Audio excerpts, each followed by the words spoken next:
Salut à toi, crypto-enthousiaste. Aujourd'hui, je vais te parler du king des cryptos. J'ai nommé le Bitcoin. Pour ce qui est du planning, je vais rester classique. D'abord, je vais te faire un rapide point historique, puis je te présenterai comment ça marche, puis les points négatifs, problèmes du Bitcoin, et je finirai par l'actualité, les events à venir et ce que je pense de tout ça. Tout commence en 2008, par un pseudonyme, Satoshi Nakamoto. À l'heure actuelle, on ne sait toujours pas qui se cache derrière. A l'époque, le contexte économique mondial a entraîné une chute de confiance dans les banques. Satoshi Nakamoto n'a alors qu'une idée en tête, créer une monnaie digitale de particulier à particulier, ultra sécurisée et rapide, et sans intermédiaire de confiance qui prélève un pourcentage de la transaction, comme une banque. Fin 2008, Nakamoto publie le white paper du Bitcoin, puis le protocole du Bitcoin est lancé. Il repose sur la blockchain qu'on a vu dans la vidéo précédente. Le premier bloc est créé et quelques temps plus tard, un Bitcoin vaut officiellement 0,07 centimes de dollars. Et oui, ça fait pas beaucoup. Et si t'avais mis 100 $ à l'époque, t'aurais aujourd'hui 1,6 million. Mais du coup, comment ça fonctionne le Bitcoin? Pour te l'expliquer, on va faire une simulation. Lui, c'est John, et il veut envoyer un Bitcoin à Léa. Quand John enregistre sa transaction, celle-ci est écrite sur le dernier bloc de la blockchain. Puis, le bloc est miné, les transactions sont confirmées, et le bloc est définitivement ajouté à la blockchain, où tout le monde peut le consulter. Léa reçoit alors son Bitcoin. Et là, c'est le moment où tu vas me dire « Stop !» Qu'est-ce que c'est que cette histoire de minage? Le minage, c'est le truc un peu complexe mais primordial du Bitcoin. Alors accroche-toi bien. Un mineur, ou quelqu'un qui mine du Bitcoin, c'est avant tout quelqu'un qui va utiliser de la puissance de calcul via son PC ou une machine spécialisée et qui va faire tourner H24 un logiciel pour miner du Bitcoin. Et à chaque fois qu'une transaction est rajoutée à un bloc, le logiciel la vérifie. Il regarde si John a au moins un Bitcoin pour la transaction par exemple. La transaction sera réalisée si elle a été confirmée plusieurs fois, entre 2 et 6 par exemple pour le Bitcoin. On revient sur le logiciel. Parallèlement à ça, il va chercher le hash du bloc, c'est un peu comme son identifiant secret ou son empreinte. Alors pour faire simple, le bloc a plusieurs infos sur lui.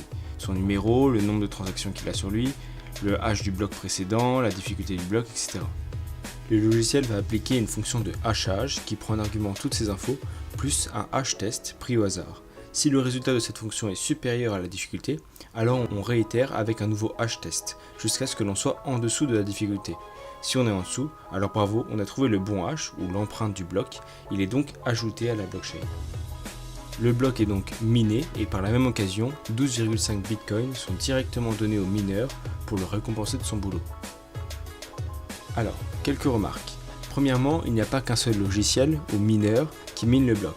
Chaque transaction, comme celle-ci, est donc vérifiée plusieurs fois. C'est ce qu'on appelle le protocole POS, Proof of Work, qui permet de s'assurer que la transaction est bien valide. Et oui, car il y a bien moins de chances que 6 mineurs se trompent plutôt que juste un seul. Deuxièmement, tu as compris que trouver le bon hash d'un bloc, c'est un processus aléatoire. Cependant, plus on a une grosse puissance de calcul, et plus on va vite pour appliquer les fonctions de hachage. Et donc on peut en tester plus qu'un mineur un peu plus lent. Et on aura donc beaucoup plus de chances de trouver le hash d'un bloc avant lui. Et enfin, troisièmement, la difficulté du bloc, c'est quoi? Eh bien, c'est une limite qui s'ajuste en fonction de la puissance de minage actuelle totale. Si la puissance augmente, la limite du hash baisse, et donc il est plus difficile de trouver le bon hash car l'intervalle valide est plus restreint, et la difficulté a donc augmenté. Alors, tout ça a été finement mis en place au tout début par notre ami Satoshi Nakamoto, pour qu'en moyenne, un bloc soit miné toutes les 10 minutes, la récompense de Bitcoin par bloc soit divisée par 2 environ tous les 4 ans, et qu'en 2144 soit miné le dernier bloc, ce qui totalisera 21 millions de Bitcoin disponibles. Tout ça donne maintenant lieu à une monnaie sécurisée, relativement rapide, sans taxes et entièrement décentralisée. Donc personne ne peut la contrôler. Ça paraît idyllique, n'est-ce pas? Mais est-ce que c'est vraiment le cas en pratique? Eh bien, oui et non. Depuis sa création il y a 10 ans, le Bitcoin est toujours aussi décentralisé et toujours aussi sécurisé. Mais ces derniers mois, l'intérêt de masse porté sur le Bitcoin a donné lieu à une grosse augmentation de l'utilisation du réseau, une surcharge même. En pratique, voilà comment ça se passe. Un mineur reçoit toutes les transactions, il en choisit et les place dans le bloc qu'il est en train de miner. Chaque transaction a une taxe qui reviendra au mineur. Cependant, la taille des blocs est limitée sur le Bitcoin à 1 mégabit par transaction. Il y a donc un phénomène de concurrence s'il y a trop de transactions par rapport à la place disponible. Et naturellement, le mineur choisira celle avec les plus grosses taxes pour se faire le plus d'argent possible. Conséquence directe, comme la taille des blocs est limitée, si vous n'êtes pas prioritaire, vous pouvez attendre plus que 10 minutes pour être validé. Et si vous voulez une transaction rapide, vous allez devoir payer le prix. Et là est le plus gros problème du Bitcoin. Pour te donner des chiffres, allons sur blockchain.info. Tu vois ici, on a le graphe des coûts de transaction moyens. L'année dernière, tout allait bien. Puis on est monté à des transactions fees, des frais de transaction, allant jusqu'à plus de $100. Ça fait un peu cher pour une monnaie qui est censée être sans frais de transaction. Mais ne t'en fais pas, il y a toujours des solutions. Et si tu as compris tout ce que j'ai dit auparavant, tu en as sûrement déjà trouvé une. Je t'ai dit que comme les blocs étaient limités en taille, s'il y avait beaucoup trop de transactions pour la place disponible sur un bloc, alors il y avait un phénomène de concurrence qui se créait, et donc les frais de transaction augmentent. Mais si on augmente la taille des blocs, ça permettrait d'annuler le phénomène de concurrence, n'est-ce pas ? Alors, tu t'en doutes, en 10 ans, les développeurs y ont déjà pensé. Il y a eu ce qu'on appelle des forks, qui ont donné lieu à la création de nouvelles crypto-monnaies, comme le BCH, le Bitcoin Cash, qui n'est rien d'autre qu'un Bitcoin avec des blocs 8 fois plus gros, 8 MB. Il est donc beaucoup plus rapide et moins coûteux d'utilisation, mais c'est aussi parce qu'il est moins utilisé. Cependant, cette réduction de frais et de temps de transaction a un coût. Plus les blocs sont gros et plus le minage devient centralisé, car le minage d'un bloc nécessitera une puissance plus grosse, accessible seulement par des grosses fermes de minage. C'est donc une solution certes, mais pas pour le long terme. D'autres solutions ont déjà été trouvées, notamment le Lightning Network, un nouveau protocole qui sera mis en place sur le Bitcoin et qui réduira considérablement les coûts de transaction. Mais je t'en dirai plus dans une prochaine vidéo. Les solutions sont donc trouvées avec le temps, et le temps c'est exactement ce dont le Bitcoin a besoin. Je pense personnellement que le Bitcoin est encore un peu trop cher pour sa technologie actuelle.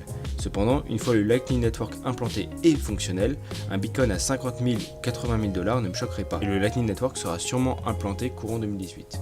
Certains voient le Bitcoin comme la monnaie universelle du futur, mais il faut bien comprendre que le Bitcoin actuel est loin d'en être capable. Et s'il le devient un jour, le fonctionnement total de notre société sera changé, car le Bitcoin est en opposition avec le concept d'État par exemple. Mais malheureusement, on ne sera peut-être plus là quand ça arrivera. À l'heure actuelle, je préfère voir le Bitcoin comme une nouvelle classe d'actifs financiers bien plus accessible.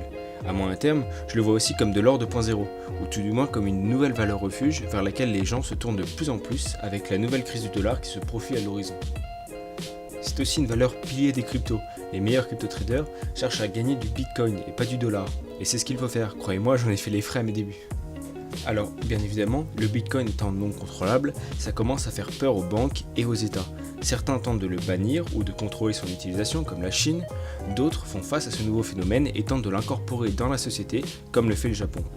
Une chose est sûre, 2018 sera l'année des régulations. Ça sera une année très mouvementée pour le Bitcoin et il n'est pas impossible que le prix soit divisé par 5, comme ce fut le cas exactement à la même période il y a 4 ans. Donc, si vous avez investi, pensez à vos stop-loss. Et si vous comptez investir, restez prudent et n'investissez que l'argent que vous êtes prêt à perdre. Cette vidéo est maintenant terminée, j'irai un peu plus dans le détail de certaines choses plus tard, mon objectif n'étant pas de faire des vidéos de 3 heures. Merci à tous, merci pour votre soutien et à la prochaine.